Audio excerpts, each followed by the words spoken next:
We all know that a giant part of the success of Spider-Man No Way Home is of course the inclusion of the multiverse, all those villains, and of course two other Spider-Men. Now that's not taking away anything from Spider-Man Far From Home making $1 billion plus for Sony and becoming their biggest film of all time before Spider-Man No Way Home, but it's safe to say that the multiverse played a huge part in the interest of the third film. So it's kind of surprising to hear that originally the multiverse aspect was only supposed to be featured at the very end of the film.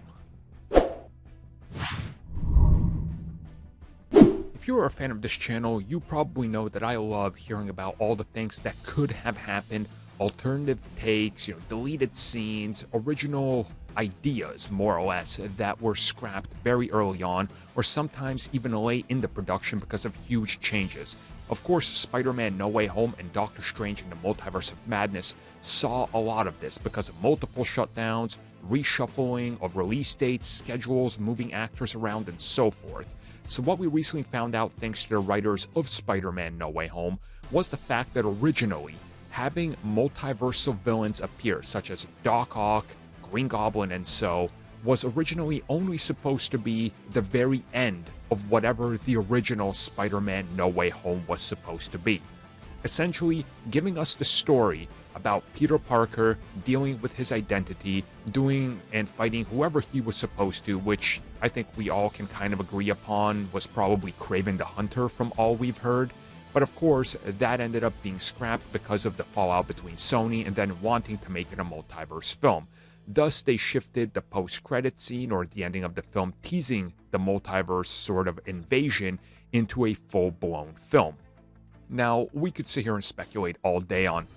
what exactly was the cause of this, what pushed this to go this way, why this was done, but I think you start to realize that this was sort of the power and politics at play, and Sony wanting to keep working with Marvel Studios only if they could pull in all these multiverse things and make this film something that Sony could benefit from the most. So they decided, hey, instead of teasing Spider-Man 4 being a multiverse film that would play off of everything we're doing in Multiverse of Madness and Loki and Quantumania, let's reshuffle it around. We can figure this out and make it work. Hence why the first 30 to 40 minutes of Spider-Man feels so different and almost like this whiplash effect to the second and third acts in the film, because again, they are largely just multiverse films that quickly get past the, hey, his identity, here it is, move on to the rest of the story. But again, I think it all worked out for the best, and realistically, I think we all got what we wanted from Spider-Man No Way Home. Now, obviously, we are pretty far removed now from Spider-Man, all things considered, and there's already so many new projects to look forward to that we've already started to see some backlash towards Spider-Man No Way Home, which isn't surprising. I said this was going to happen. I was like, guys, just give it 6 weeks and it's going to happen. And sure enough, 6-week mark, it was already like, let us point out all the flaws and problems and all, it is what it is. At this point, I think most of us should just be happy we got to see all three Spider-Men, so many legendary villains and actors all return, and now they set up a fresh restart to Peter Parker's MCU story, which to me is more exciting than anything that they could have done with the original version, with Spidey faces Kraven, clears his identity, and then we get the multiverse, because we could have technically had to have waited till Spider-Man No Way Home for this type of film till 2025 or 2026. I mean,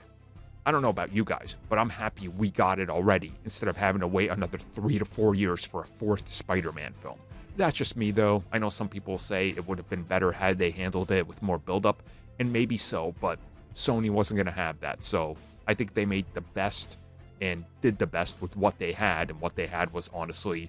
quite amazing.